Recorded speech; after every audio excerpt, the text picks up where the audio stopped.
अब हम दिल्ली का रुख करते हैं, दिल्ली की राजनीति की बात करते हैं। दिल्ली विधानसभा में स्वास्थ्य विभाग और स्वास्थ्य सेवाओं पर सीएजी रिपोर्ट पेश कर दी गई है। दिल्ली की स्वास्थ्य सेवाओं को लेकर सीएजी की रिपोर्ट में कई चौंकाने वाले खुलासे हुए हैं। रिपोर्ट के अनुसार कोविड-19 से निपटने के लिए केंद्र सरकार से मिले 787 करोड़ 91 लाख रुपए में से केवल 582 करोड़ 84 लाख रुपए ही खर्च किए गए, जबकि बाकी राशि बिना उपयोग के रह गई। इसके चलते कोरोना संकट के दौरान जरूरी सुविधाओं की भारी कमी रही। सीएजी की रिपोर्ट में फंड की अनदेखी और भ्रष्टाचार के आरोप हैं। सरकारी अस्पतालों में बेड की भारी कमी का जिक्र है। अस्पतालों की परियोजनाओं में देरी और लागत में भारी इजाफे का खुलासा किया गया है। सुशांत मेहरा हमारे साथ इस समय जुड़ रहे हैं। जिस तरीके से सीएजी रिपोर्ट पहली पेश की गई, उसके बाद ये दूसरी रिपोर्ट अब पेश की गई। मोहल्ला क्लिनिक को अरविंद केजरीवाल हमेशा अपनी बड़ी सफलता के तौर पर पेश करते थे, लेकिन स्वास्थ्य से जुड़े जो एक के बाद एक खुलासे हैं और अब जो कोविड के समय जो ये स्पेंडिंग को लेकर बात हुई है, लगता है कि अभी तो और भी कई सीएजी की रिपोर्ट्स आनी बाकी हैं। सुशांत,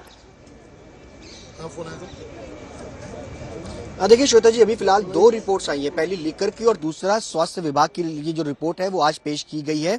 स्वास्थ्य मंत्रालय को लेकर के अरविंद केजरीवाल लगातार ये दावे करते थे कि बेहतर मॉडल जो है वो दिल्ली के अंदर है, फ्री दवाएं मिलती है, अस्पताल के अंदर बेड्स की कमी नहीं है। लेकिन आज जो रिपोर्ट पेश हुई है उसमें यह है कि 32,000 के आसपास नए बेड बनाए जाने थे, लेकिन कुल इन 10 सालों के अंदर 1300 के आसपास बेड बना पाए। हमारे साथ हरीश खुराना, जिन्होंने विधानसभा के अंदर ये पूरा खाका जो है वो बताया, मीडिया के सामने भी रखा। हरीश, ये बताइए कि क्या कुछ है, लगातार यार लगाते थे कि सीएजी की रिपोर्ट आएगी, आज रिपोर्ट जो है वो आ भी गई है। 240 पेज की ये रिपोर्ट मुझे लगता है कि दिल्ली की जनता को जरूर देखनी चाहिए, पढ़नी चाहिए कि जो हेल्थ क्रांति की बात ये सरकार करती थी, अरविंद केजरीवाल आतिशी, उसकी पोल खुलना, उनके जो दावे हैं उसको तार तार करती है रिपोर्ट। कितना नुकसान? हॉस्पिटल बनाने के नाम पर सिर्फ 3 हॉस्पिटल जो इन्होंने बनाए या एक्सटेंड किए पूरे 10 सालों के अंदर, उसकी डिले की वजह से 314 करोड़ का एक नुकसान हुआ, 41 करोड़ का एक नुकसान हुआ,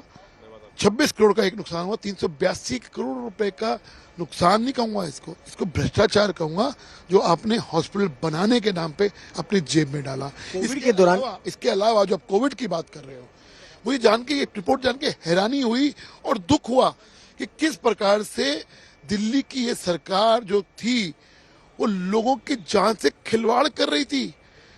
एक तरफ तो कहती थी नरेंद्र मोदी जी हमें कुछ दे नहीं रहे, मदद नहीं कर रहे, हम लोग मर रहे हैं। सर, आपके जनता को, जो आपके व्यूअर्स हैं, उनको जान के हैरानी होगी कि केंद्र सरकार ने उनको अलग अलग मदों के अंदर 635 करोड़ रुपया दिया खर्च करने के, जिसमें पीपी किट्स के लिए, जिसमें वो डायग्नोस्टिक जो टेस्ट होते हैं उन सब के लिए 635 करोड़ में से 360 करोड़ रुपए खर्च ही नहीं किया। ये है दिल्ली की सच्चाई। और बातें करते हैं हेल्थ क्रांति की, मुझे लगता है कि ये रिपोर्ट जब आप दिखाएंगे, पढ़ेंगे इसको डिटेल में, इनकी एक एक दावों की, चाहे वो दवाई हो, चाहे मोहल्ला क्लिनिक हो, चाहे हॉस्पिटल नाम के बनाने के नाम पर जो इन्होंने घोटाले किए, ऐसी चीजें सामने आएंगी। मांग करेंगे अब आप सब, क्योंकि लीकर के अंदर के ऊपर तो पीएससी की जाएगी ये रिपोर्ट और वहां पे निश्चित तौर के ऊपर पीएससी इसको एक्शन लेगी। लेकिन मुझे लगता है कि दिल्ली के सामने आज एक भयानक सच आया है। लोगों की जान से जो एक खिलवाड़ इस सरकार ने, पिछली सरकार ने किया है, भ्रष्टाचार हेल्थ के नाम पर करा है, वो बहुत ही निंदनीय है।